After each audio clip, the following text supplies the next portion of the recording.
Hello and welcome to the 10th episode of TV Enthusiasts TVE versus Marvel versus DC. This is a video show where we discuss the television shows surrounding Marvel and DC, in particular the MCU and the Arrowverse on the CW. I am your host, Will Roerig. Joining me today is TV enthusiast editor-in-chief Tyson Gifford. Hello. And Tyson, tell me, have you watched all the new episodes this week? I have. I just saw Legends of Tomorrow today. I saw Arrow yesterday. So I just kind of got through it finally. I saw Flash and Agent Carter like on Tuesday. Okay, so for those not knowing, tonight we're going to discuss The Flash and Arrow, which just came back from their recent mid-season hiatus. And we also got the brand new season of Agent Carter premiered this week, as well as a completely brand new show, which hasn't been on the air before, Legends of Tomorrow, which is a spinoff of Flash and Arrow.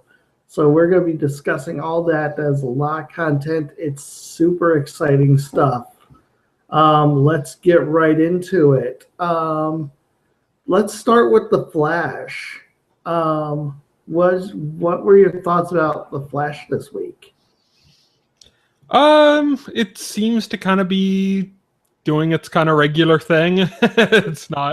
It's not really radically different than before. I'm glad that there's no more Legends of Tomorrow kind of setup going on. Right, because that actually happened now, so we don't need to set it up. Yeah. I just want to strangle somebody who's writing the show because now how they handled Patty. Yeah. Why did they do this?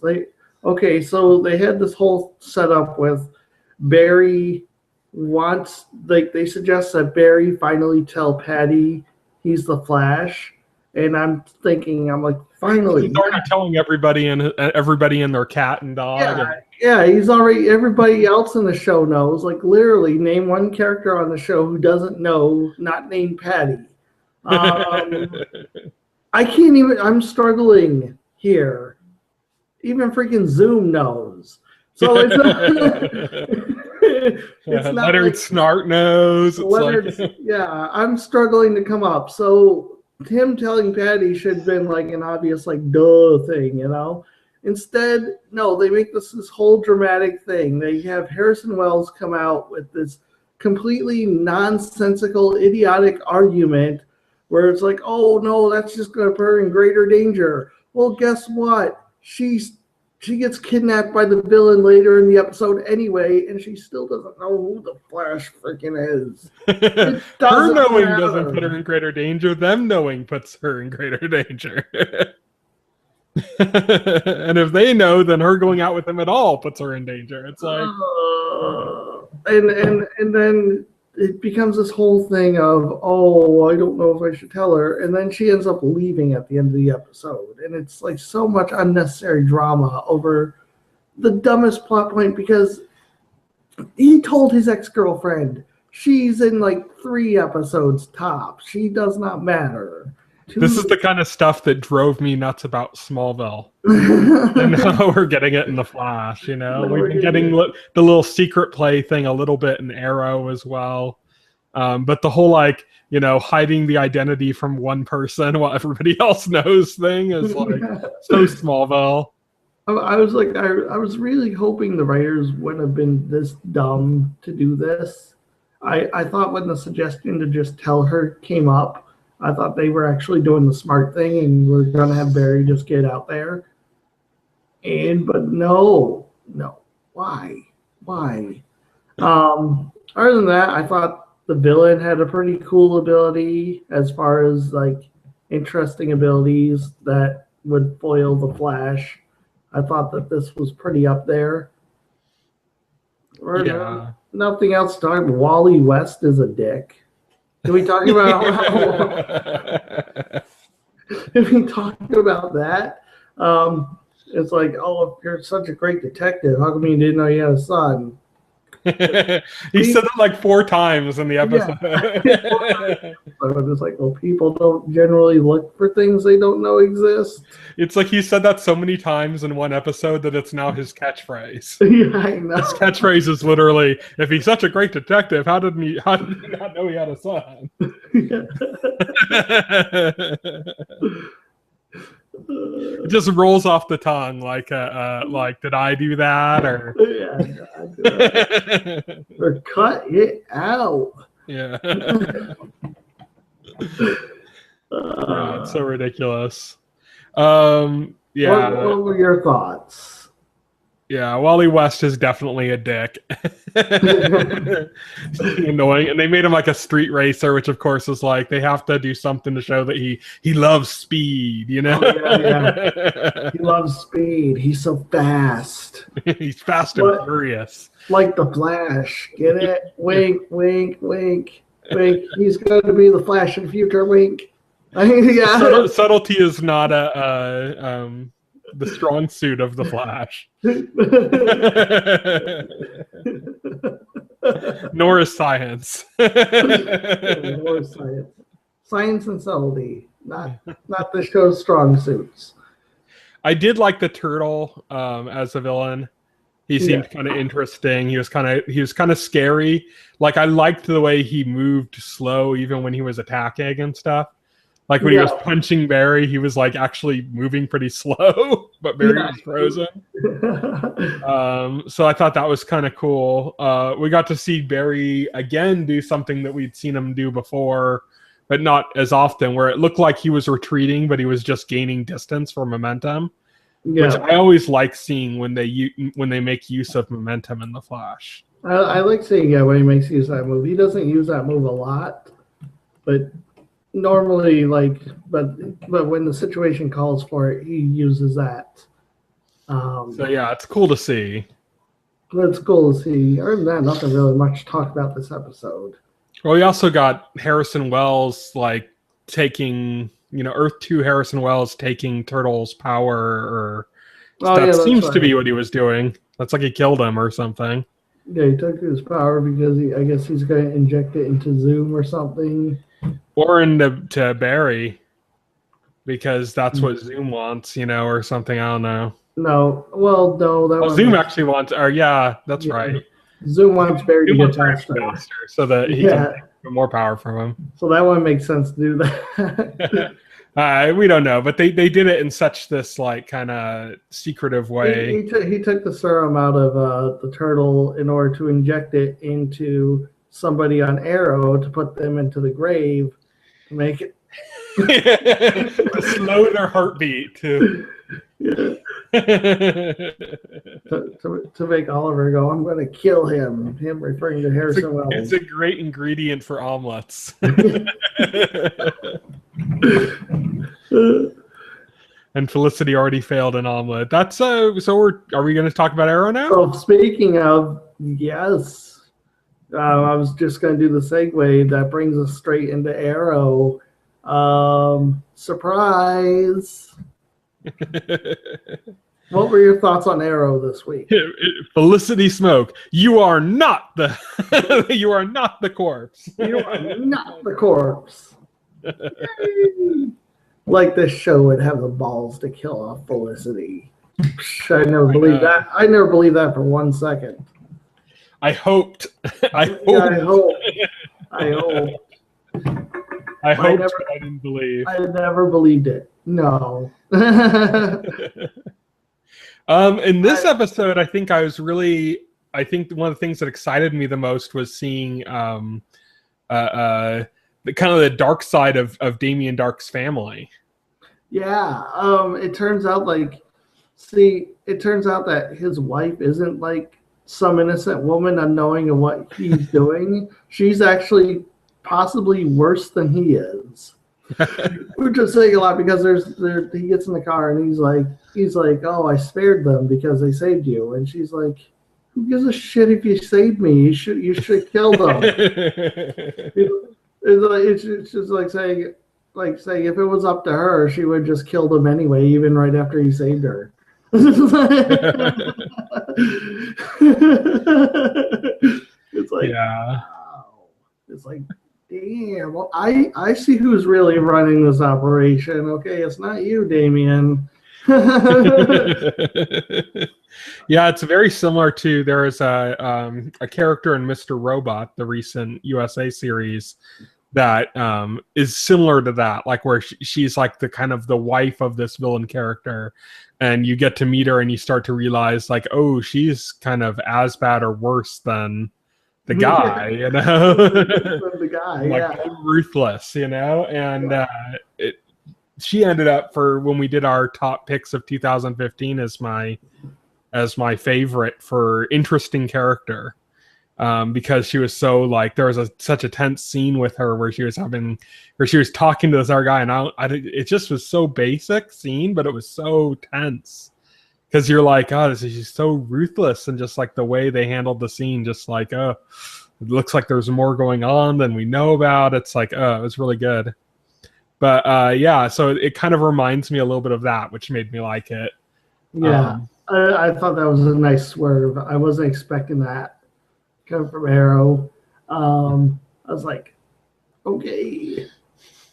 We also got all over the map with Diggle. Like, you know, I'm going to beat you up. Now I'm going to tell you I'm ashamed of beating you up.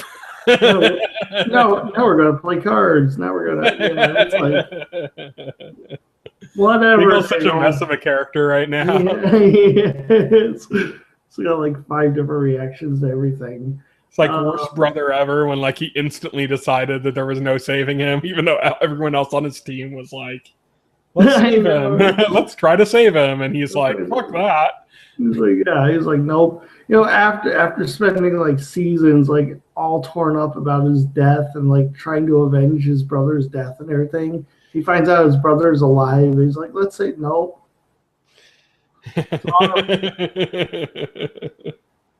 Well, you were all broken up about not having him. No. He's all, talk to the Centurion Mask. Says no. Talk to Centurion Mask. Yeah, really. Talk about weird character inconsistency this season. What else happened? Well, there was like the whole thing with Anarchy and stuff, and he seems to have a special relationship to Thea because Thea lit him on fire, and apparently he likes love her. That's the surefire way to a man's heart. She set him on fire, and he was like, "That's my fetish."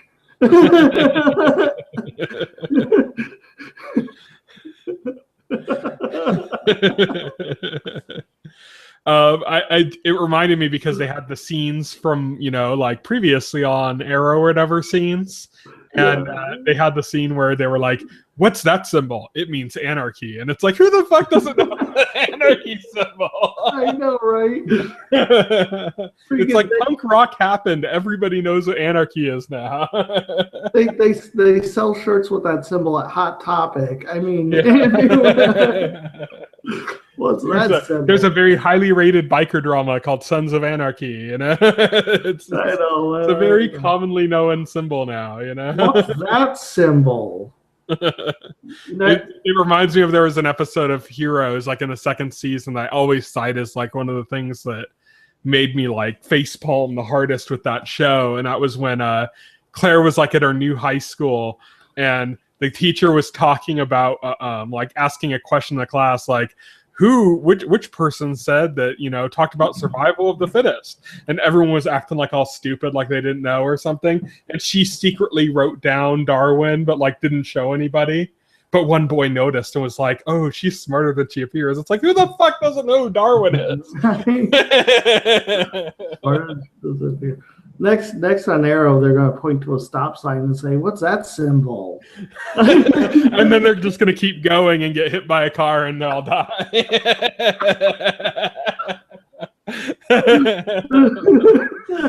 That's who Felicity and Oliver want to kill. The stop sign. That stop sign could have warned them. If only we knew what it meant. If only we had a detective around to tell us what it meant. No. If only we had a detective around, but we don't have any detectives because they don't even know they have a son.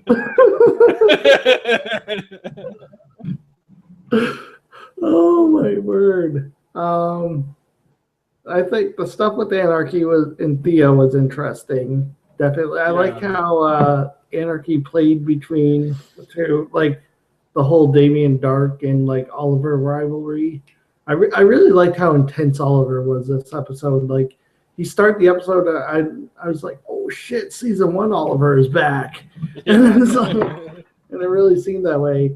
And he was like super intense, like he let Anarchy free just so Anarchy would run and kill Damien Dark for him. Mm-hmm. And it was like, and he of course he was gonna track him, and everybody's like, that's insane. And I'm like, no, actually, I think that's a pretty good idea. That's one of the sanest things they've done in a long time on the show. Yeah. So I definitely agree. That was probably one of the better parts of the episode was Oliver setting him free, or just the way it started with Oliver being kind of ruthless. Yeah. Like, okay, yeah. The backstory in this episode was decent too, with the tattoo that Constantine magically imparted on him finally coming into play. $20 says that tattoo comes into play in a pivotal fight with Damien Dark and lets Oliver win over him. Because there's no other way with Damien Dark's powers. It's some kind of magic. It's some kind obviously. Of magic. Yeah. It's obviously there so that Oliver can have an edge when the time comes at the end of the season. It's going to turn him green. He's going to literally be the Green Arrow, Incredible Hulk. He'll turn into like a felt looking mascot of himself. But yeah, overall, I thought it was an okay episode. I thought it was better than The Flash, probably. Yeah, I thought it was better than Flash this week because, it didn't have any plot line where Oliver was withholding valuable information from somebody for some stupid made-up reason and caused them to leave the show. But yeah.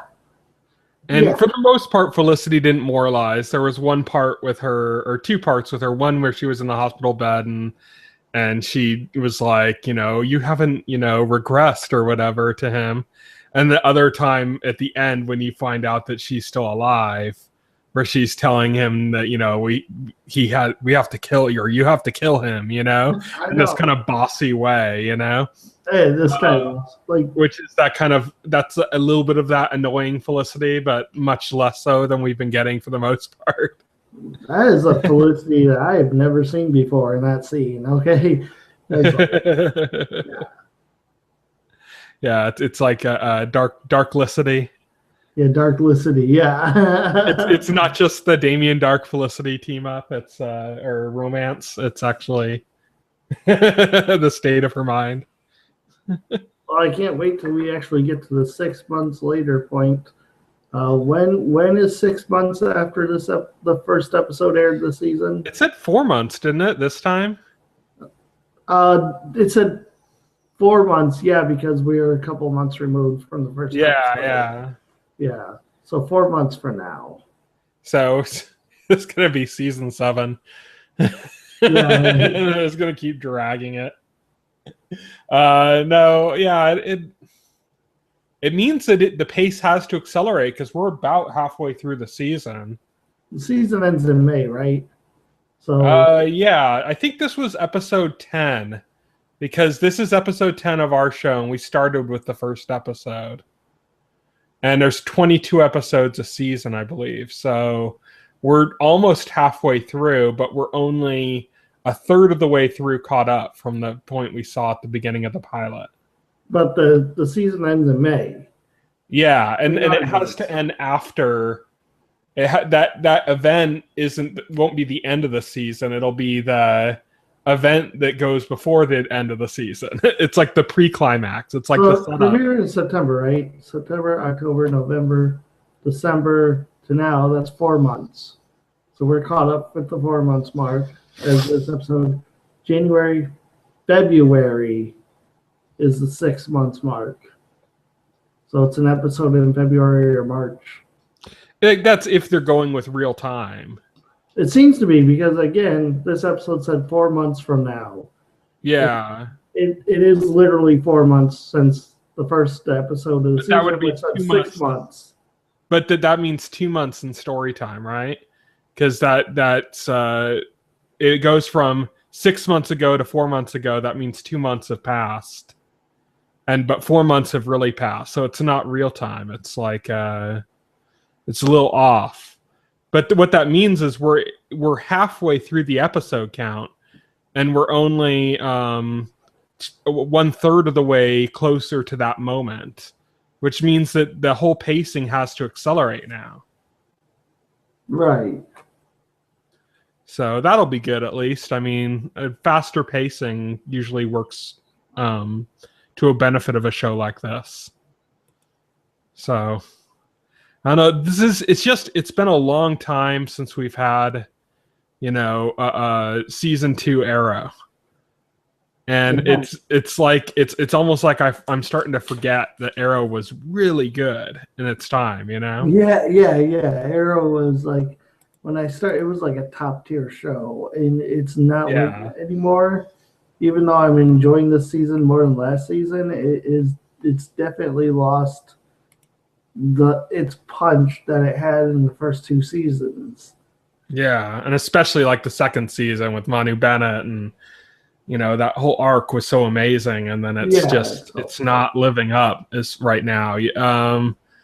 I mean, it looks like they're taking steps to kind of try to get some of that darkness back, and it was cool to see season 1 Oliver again, being all dark and gritty, but we're just, I don't know, it's the quality is not up to snuff.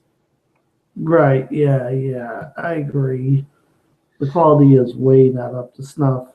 Like The Flash, though, I'm glad there's no more Legends of Tomorrow set up. How long has it been since I even mentioned Sarah on Arrow? Or Ray. Several episodes, I think. Yeah, it's been a while since they've mentioned Ray or Sarah on the show.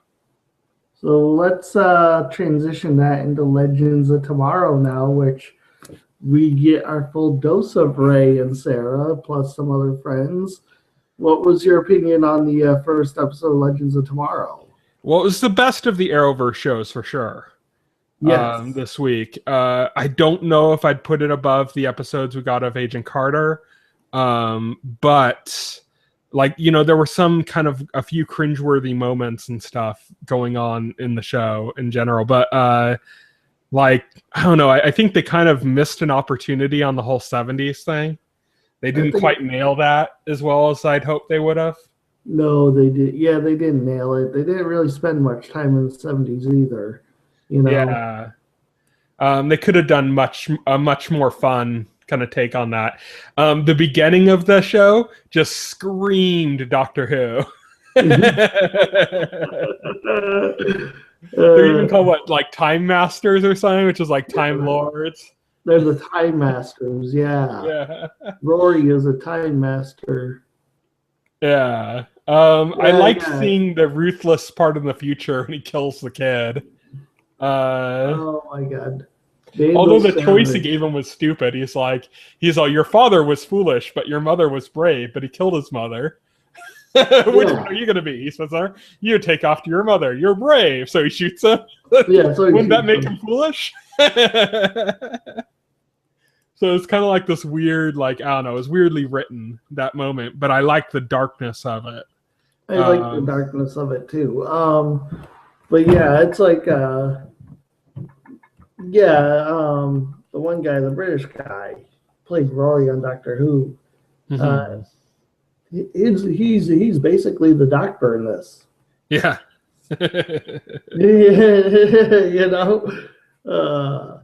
He's a doctor and he's got his invisible TARDIS. He's got his invisible TARDIS. Got a bounty hunter after him, apparently. Yeah, Yeah, they made a bunch of Star Wars references in this episode because they went back to the 70s. Oh, yep, they went back to the 70s. But didn't they go? When did it say when they went to in the 70s? Was it 78? I don't know if So that would have been like right after Star Wars came out. I don't know if they gave a specific year. Hawk Girl and Hawkman met their son from a previous past life. That was a cool little twist that he was their son. Yeah, that was a cool little twist. Yeah, definitely. And then there was all the stuff with like Firestorm, oh my god, he got drugged and passed out and got dragged along on that time machine. He didn't want to go. Joking that he was roofied, and yeah, he kept joking he was roofied. Oh my god. That was kind of a little out of character for him to be so against going. Yeah, it was. So like I don't want to die, you know. It's like you're signed up to be a hero, you know. It's like you don't think that that's a possibility. I don't want to die. I just want to merge with this old guy and turn into a fire thing and like put myself in grave danger like every day.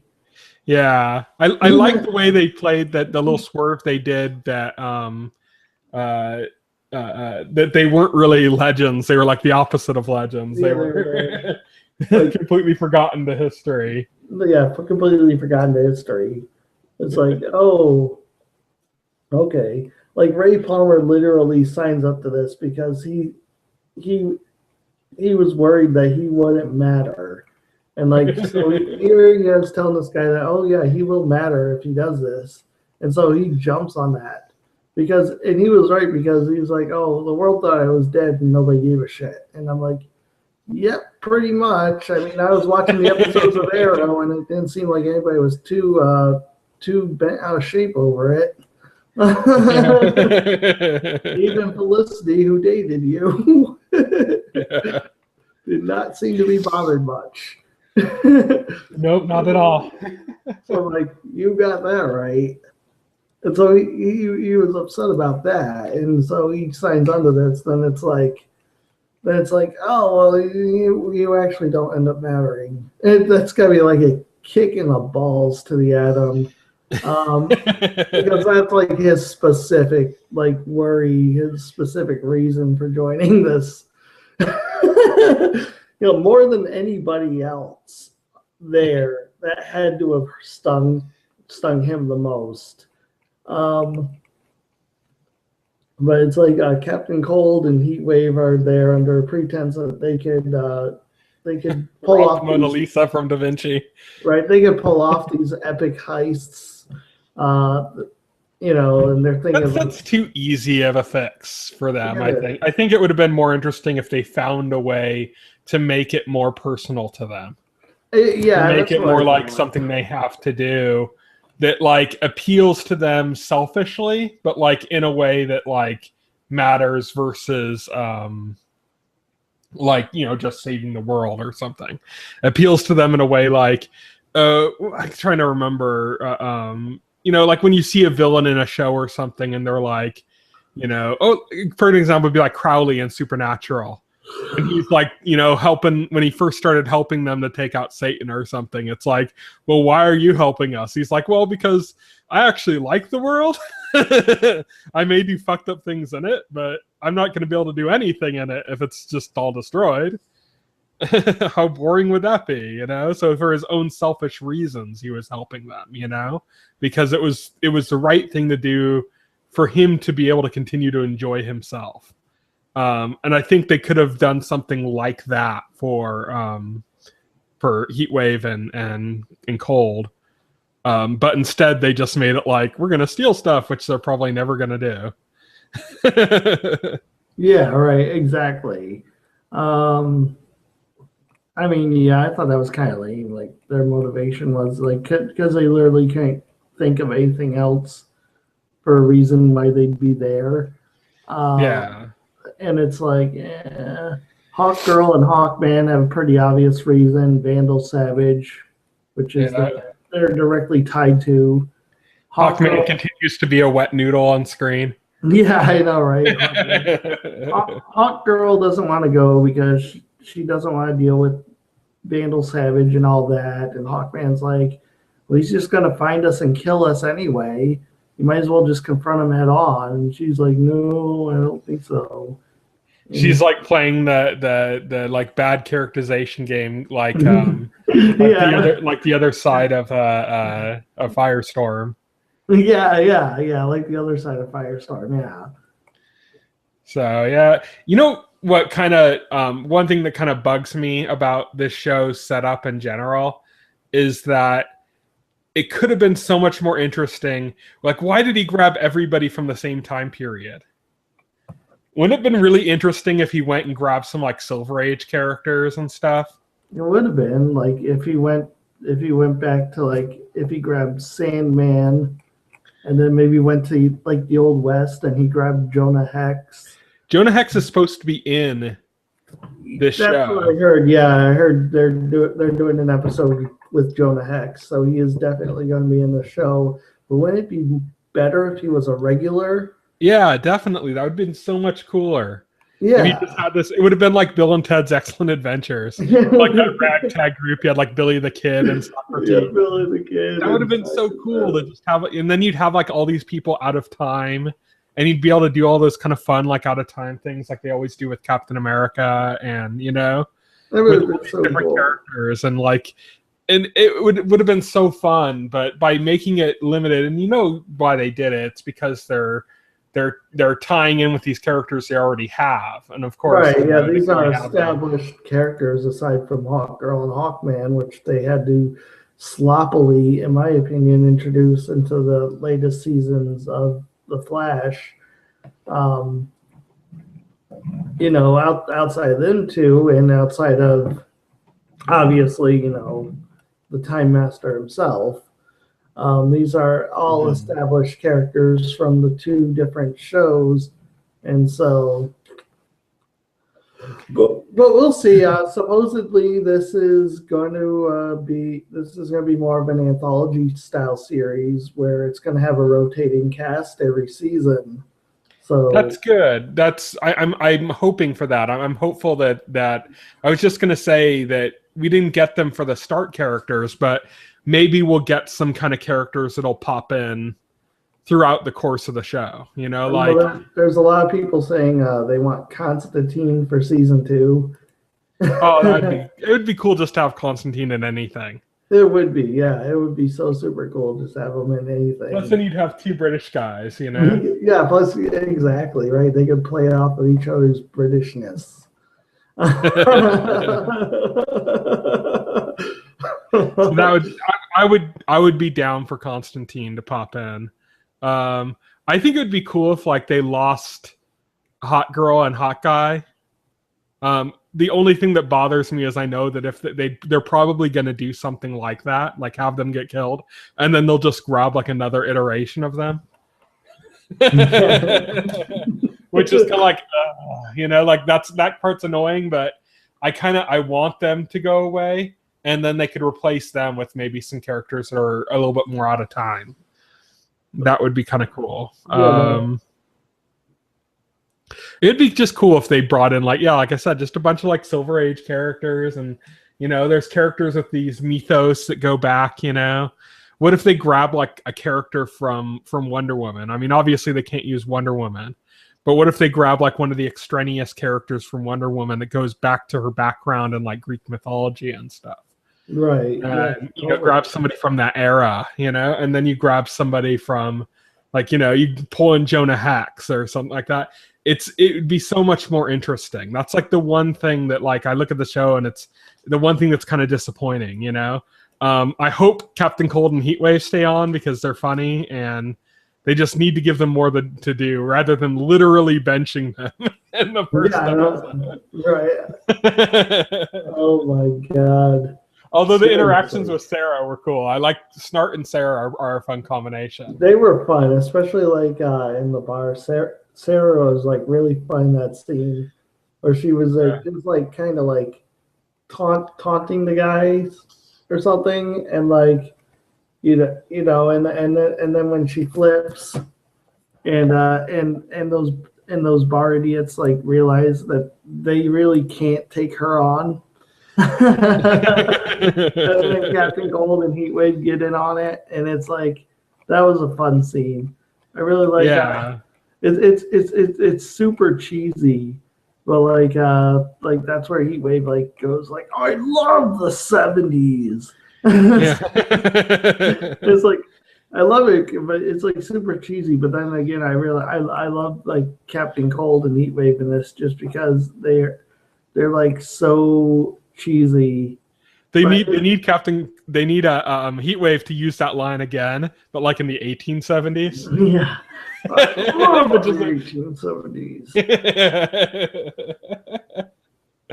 Yeah, it was that was definitely fun. There's things you can see where like this could be the best of the three right now. I don't think it'll ever be as good as Arrow season 2. I think the ship has sailed for Arrowverse quality as far as retaining that. Yeah, I I think those days are over. But like as far as like the quality that they're at right now, I think Legends of Tomorrow has the best chance of being the best of the three. I think it has the best chance of being the best. It definitely has the most. Like I think I saw somebody like pointing out like, oh no, like time travel inconsistencies are plot holes, but I'm like, I don't even. That's not what the show is about. Who cares? Stop And it. Doctor Who has all sorts of inaccuracies as well. Right. It's about being a fun science fiction show. Yeah, and it is kind of like I think the more they make it like the American Doctor Who or like the comic book Doctor Who, the more I'll like it. Yeah, definitely. But one of the things Doctor Who does that this has not displayed yet is that not only does Doctor Who go to all these different time periods and stuff, like it goes to the future, it goes to the past, goes to the present, does all these different things, goes to different planets, but it also takes on these different genre aspects. Like they'll have an episode that's like a horror film, and then they'll have an episode that's like, like a really fun like romp or like almost like a romantic comedy or something. But with time travel. And then they'll like have this other episode that's like, like they go all over the board genre-wise. Whereas this very much felt like an Arrowverse show, and at least in the first episode. I think that was probably the thing that, like I said, it was the most disappointing to me is like they missed the opportunity to really play up the 70s. And I think that's by not playing up the 70s, it just felt like, oh well, like it's like just like they're in Central City. It's like it doesn't, there could be a college campus in just Central City, a bar in just Central City. It doesn't matter. It didn't feel different, enough. Right, but then again, they didn't go to like some wild. They went to They went 40 years in the past. It's like. Yeah, but even so, I mean, it was pretty wildly different. Times are pretty wildly different then. And like they basically they threw in one Star Wars reference, which is something that somebody would say now anyway. So it's not even like a, there were two Star Wars references, but the second one was made by somebody from the present, so it didn't matter. But the besides that, they just showed a guy walked by with like a fro and bell bottoms, I think. And that was the only other thing that would even say this was the 70s. Yeah, I agree. Like nothing else. Like in the bar, nothing looked like not like it was in the 70s. Everything looked like, oh, this could be a bar today. I agree. They did basically nothing with their premise for this episode because most of it was like all set up, just to get them to the point where they are actually time traveling, and then they're cool with that. I just hope that goes away. That like they do start doing stuff with their premises. Because it would suck if they go back to the Old West and it's basically just like Central City, but it's the Old West or something. Like it's just a bunch of interior shots that look like they could be today. Because that would be just disturbing. They should be able to do more with it now because they got all the setup out of the way. They don't have to explain why these people are together or who these people are, or they don't, or why they're agreed to do this or didn't agree to do this or all that blah blah blah blah blah blah blah is out of the way now. Yeah. Again, And this is this is listed as a part 1 episode too. this The name of the episode has part 1 in it, which means that, you know, this probably was meant to be seen as like a 2-hour episode, but CW just doesn't really do that, which is unfortunate. That's something ABC does a lot. ABC will have like they would do like every season premiere and every season finale of Lost was 2 hours. right. It would have been nice if they just did a 2-hour thing, because it's like you said, there was a lot of setup stuff going on in this episode still that, like it feels like it's done now, but that just means like all the really fun stuff is probably in the second episode, which we have to wait a week for.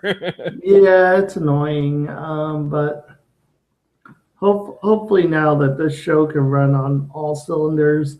Pilots usually are the weakest part of a show. Yeah. Pilots rarely ever knock it out of the park. Lost being a rare exception. Yeah, there aren't many.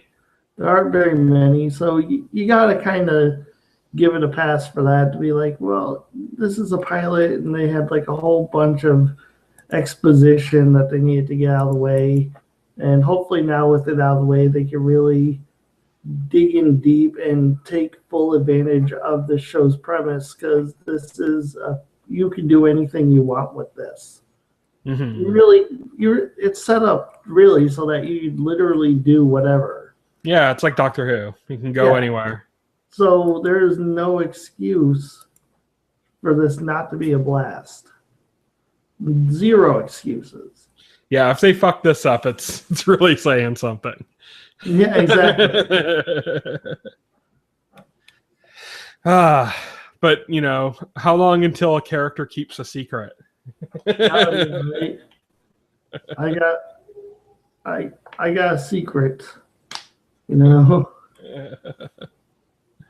Yeah, they're gonna introduce like a bunch of characters that don't know they're time traveling, and they have to keep the secret from them, and it causes drama. It causes. I know. Oh, please, no drama in this show, please. I hope they cut ties with the present. That's one of the big things I'm hoping for.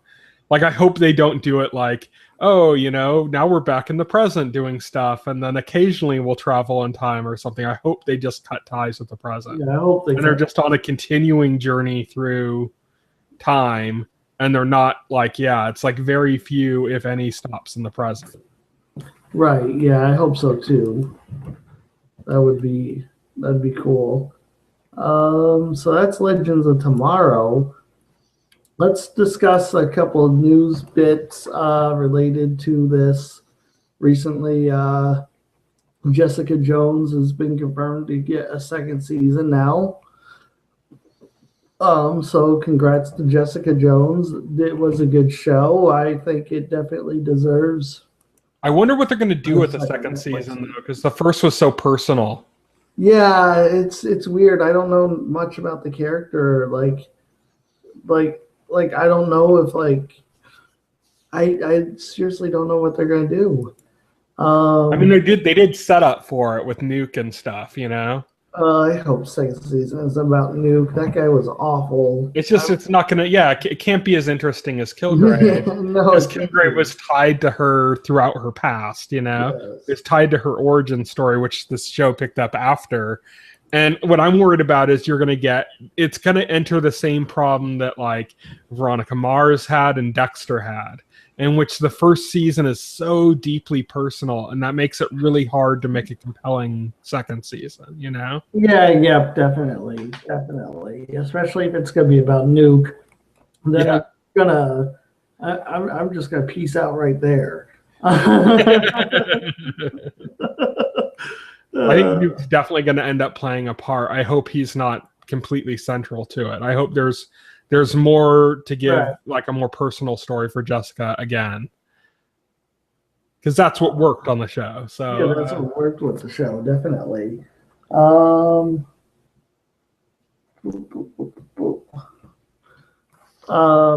than that, that's good. Also, the Punisher It hasn't been 100% confirmed from what I can look up, but it's looking like a very real possibility that the Punisher is getting his own Netflix show as well. The Marvel execs have been talking up the performance of the Punisher in, like, from the footage they've seen. They've been calling it like a straight off the page performance, and like how it's like really amazing, and fans of the Punisher are going to lose their minds. And of course, they're not going to say like, "Well, be prepared to be disappointed," like they're not going to say like that. But they usually don't like really hype something up. They'll usually just won't say anything if that's the case, So that points very positive towards this iteration of the Punisher. And if they are talking about giving him his own series, then yes, I am all for it. It'd be the darkest of the MCU series, probably. It'll probably be the darkest of the MCU series. Yeah, definitely. Yeah, if they decide to treat the material the way it should be treated and go full hard R with it, and not like try, to give him a code not to kill people or something. Yeah, or something stupid. Yeah, it could be amazing, depending on Barenthal's performance, of course, which I have no doubt John Barenthal can pull it off. If anybody's seen, the first 2 seasons of The Walking Dead. Well, even beyond that, I think I saw him in he was in a noir series that God, what was it called? It was like a LA, I think it was just called LA Noir. But it was like it came out at the same time as the video game, but they were unrelated. And it was from the same guy that started the Walking Dead TV series. Yeah, but I know what you're talking about. I know and he played like the main character in that, and he was like, I thought he was much more impressive than he was in Walking Dead. Oh, really? Yeah, and he played a much harder character, where Shane kind of was like, Shane was hard, but he was kind of whiny, Yeah. Where this guy was just more like hard and cold, And that along with like, the ruthlessness of Shane together made me go like, okay, yeah, I can really see him as the Punisher. I'm excited. Daredevil premieres in March, not too long from now, so we will very soon get to see John Barenthal's take on the Punisher in the MCU, and we will find out how that stacks up to what everybody expects from the Punisher. And of course, when that happens, we will be talking about it, giving our take. I wouldn't be surprised if they either announce that it does have a series, that there is going to be a Daredevil series, like either right before or like really soon after it debuts on Netflix, like season 2 does, because that's kind of been Netflix's thing. Like, I think they announced season 2 of Daredevil like a week out after Daredevil aired. Yeah, they did. Like when everybody was talking about it, everybody was all hyped and talking about how great it was, and then they dropped the news like right at like the peak of that hype. Right, definitely. So I could totally see them doing that again, like kind of waiting, like having the press release ready and just waiting for the first couple tweets to roll in about how amazing the Punisher is. And then just go like, well, you like the Punisher? Guess what? All right, so that brings us to the end of this episode of TVE versus Marvel. We didn't talk about Agent Carter. Oh, dude. Oh, my word. How did we forget Agent Carter? Yes, Agent Carter. That also premiered tonight. Two episodes. Yeah, premiered this week. I derped out on that. I'm sorry, everybody.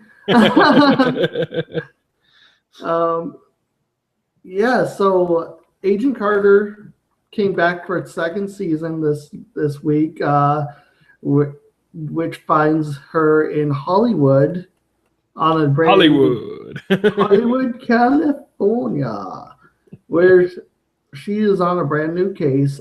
Tyson, tell me what you thought about the season premiere of Agent Carter. I think some of the shine is worn off, just because it was such a new thing when Agent Carter debuted in the first season, that I was really blown away by the first episode of Agent Carter, just because, and the first couple, because it was like, oh, okay, we don't have anything like this on TV. The Marvel Universe hasn't had anything like this except for, the first Captain America movie, and they nailed the tone. And it's like, oh, that's great. Any disappointment I have regarding that, though, isn't like a fault of the show. It's just that we've already had a season. So, of course, it's not going to be as fresh. You can never have a second season be like that fresh as the first season, because you've already had the first season. Right, yeah, exactly. So just by that very nature, it's just a little bit less fresh. But I still like it. I think the move to California is a good idea. Like they introduced one of the main villains in this season is like an actress, like a Hollywood actress, like a Katharine Hepburn type or something, and that's kind of cool. That they're really going to play into the kind of like the glitz and glamour of Hollywood, which they kind of did the New York side of that before. So now they're going to get into the Hollywood side, which is really cool. Yep. So we're going from New York to LA. Mrs. Jarvis. Mrs. Jarvis. She is such a delight. She's such a wonderful, so not what you expect when she shows up, but makes perfect sense. Yeah. Definitely. So much of this, I like you said, the shine has worn off. This is Agent Carter. You know what to expect by now. If you watched the first season, you're not getting anything that you don't expect here. I would say the quality does hold up. Yes. Accurately. There's no noticeable dip in quality in these 2 episodes, at least in my opinion. It's got everything that you want from the show. That if you like the first season, well, it's got Agent Carter being a badass. Jarvis is Jarvis again. There's a delightful scene where he's chasing a flamingo because Howard Stark bought this flamingo apparently, and he gets corralled. Also, you get to see Jarvis like lifting weights, and you get to see him like sort of wrestle Peggy Carter.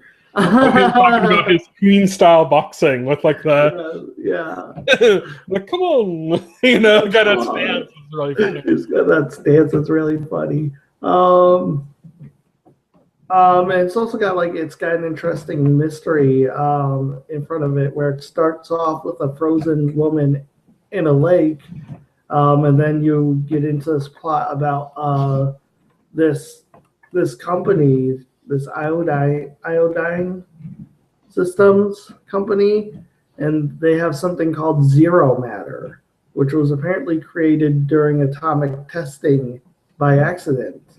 Which Marvel fans will know better by the name Dark Force. Yeah, Dark Force. I like the name Zero Matter better. Yeah, Dark Force sounds like a cheesy comic book. Yeah, it does. Or something. Dark Force. It's kind of like called Dark Force. Bleak Mass. Zero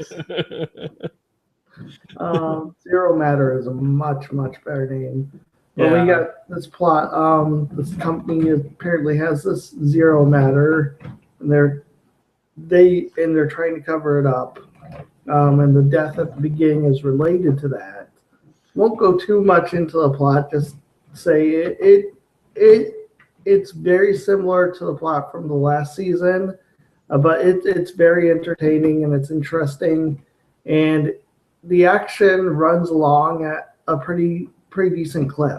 So there's not like a moment where the show is like lingering, or you're just waiting for next thing to happen. It's the pace is on point. Mm-hmm. There is a new character. Peggy teams up with a scientist. Through this new character, we get like some commentary about race relations in that time period, like we had with the sexism issues in the first season, and we're still getting in the second season. But we're still getting a second season, but now they're exploring that too through this character, which was interesting. He's a fun character. I liked his debut with her, like him showing his his drink making machine or whatever. You know? That was very like reminded me of like Gale in Breaking Bad. Yeah. Where he had like the big coffee machine, you know. Yeah, it was interesting. He just shows up out of nowhere and says something like, "You want to get struck by lightning?" And I'm like, that's random. Like she's in this building and this random scientist just pulls her in to show her something. And oh, he's a central character now. Okay. It's kind of a strange introduction. Like you don't expect it. I mean, not too much else to say. There is this kind of dopey love triangle between Sousa and Agent Carter, and the thing is, Agent Carter has kind of developed a thing for Sousa, and as you know from season one, Sousa had a thing for her. But now that he's in LA, I guess he gave up on that ever happening because he has a girlfriend, and now He's a very cool character as well. Very understanding, friendly character. Very understanding. Yeah, so far no relationship drama in that respect. You know, I expected like when he had to cancel their dinner date, I was expecting relationship drama. Like if this was Felicity, there would have been like an hour-long speech about it. Moralizing, yeah. Yeah, moralizing. But no, there was like zero relationship drama. I was like, thank you, Agent Carter. That's refreshing. That is very refreshing. Definitely. One other thing I'd like to say about the show is that they did a spectacular job with the special effects. I mean, last season had some amazing special effects too, like the big implosion scene. But this episode, the origin of the zero matter or whatever it's called, the Dark Force. Whatever, bleak matter was very cool. Like it looked like there was like a crack in space time, and it was oozing out of it. And it was like that really was like the coolest scene. Yeah, it's not just that it was a really good effect; it was a very cool looking effect. Very, it wasn't like like, oh, that explosion was epic, but we know explosions. This is like something foreign to us. Yeah, and in a very cool way. So yeah, that the test footage they showed, and it kind of did the implosion thing. So I'm like, oh, they're doing implosion again, but it wasn't. Like then they had this crack, and it's just really cool. It didn't feel like a retread. Yeah, it didn't feel like we were doing the same stuff over again, which was important because it very easily could have. But it didn't. So it felt fresh. So many things I'm interested in. There's apparently the secret council that are behind like a bunch of things. They may be Hydra related. They might not be. It's ambiguous. I think if they are Hydra related, it can't be exposed because they didn't know Hydra was all embedded and all that stuff still. Right. Till Winter Soldier. Right. So, but we don't know. We don't know much about the zero matter at this point either. So learn more about that. I'm going to go ahead and say I think this was the best Marvel DC show this week. This came out firing on all cylinders. And there was barely a weak moment. Yeah, definitely. I'd agree with you. I think it was this.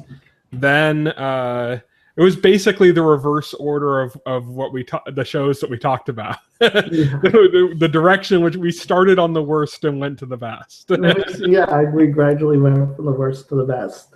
Save the best for last. That's what they always say, right? Yeah. Definitely I think that this was the best of the three. I think I was saying the same thing last year when we were talking about Agent Carter. I was like, at the time Daredevil hadn't come out yet, I don't believe, and we were saying this is the best comic book show on right now, It's just funny because it's like, even though it takes place in the comic book universe, it's not based on an actual comic book. There is no Agent Peggy Carter comic book that I know of. Yeah, there's a character, but she's not even an agent, I don't think. Marvel may have made an Agent Carter comic book now. Yeah. But that looks like exactly like the character. They're the perfect casting. Casting. But they certainly didn't have a comic book about this character before the show happened. So yeah. So technically this ain't even based on a comic book. Although there are comic book elements, like we mentioned the zero matter thing. That's apparently going to be. It's already been in Agents of S.H.I.E.L.D. as like this little kind of like one character used powers from it briefly in the first like season. But now it's going to be in Doctor Strange apparently. So supposedly that's going to be playing a part in Doctor Strange. So it's making a kind of cool little like pre-reference, kind of like we got with Inhumans with S.H.I.E.L.D., you know? Right, definitely. So yeah, it'll be fun to watch to see how it continues. Like, you know, the shine's not there because it's not new. It's a sophomore season show, but it's still a really good show. Really good show. If you're not watching it, watch it. Yeah. Okay, that brings us to the end of the 10th episode of TVE versus Marvel versus DC. I'm Will Rorig. I'm your host for the series. I am the keeper of the comics. My guest this evening was Tyson Gifford. He is the editor-in-chief of TVEnthusiast.com. You should check out the website. Lots of good articles. We're doing our best of 2015. Yours is coming up this week. Mine is coming up this week. Yeah, I gotta get that written up. Probably gonna do that tomorrow after work. Get that all written up and sent out, and then and also we got our regular podcast on Thursday evenings. It's usually me, Tyson, and Kat Taylor, who is also normally on this show too. Yeah, normally on this show too, but could not join us this evening. Hopefully, we'll have her next week. But if not, you know, I mean, I'm sure she'll be on the podcast this Thursday. So yeah, that just means maybe we'll have a little segment on the podcast where we'll recap some of what we already talked about here. Yes. Although this week's podcast, we're going to be talking about like our picks for the best of 2015. So. Yes. Anything you want to plug, Tyson? I mean, that's pretty much it. You can check out our podcast, The Weekly Set. This video is on YouTube. That's where you'd be watching it from. It's also on YouTube. Also, are all of our back episodes of The Weekly Set, as well as other video shows we've done for Hannibal and Game of Thrones. Well, I'm sure we'll be doing Game of Thrones again. Oh, yeah. We're just going to have to figure out where to schedule that in. Fortunately, we won't be doing Hannibal again because that show is canceled. But yeah, we can make up an imaginary force and then do that. Yeah, Hannibal season 4 in our heads. Wow, did you see the scene where Hannibal did? I didn't even notice that scene. I'll have to reimagine that. But yeah, check us out, TVEnthusiast.com, and check our YouTube channel, our Facebook page, all that stuff. Yeah. Good night. Night.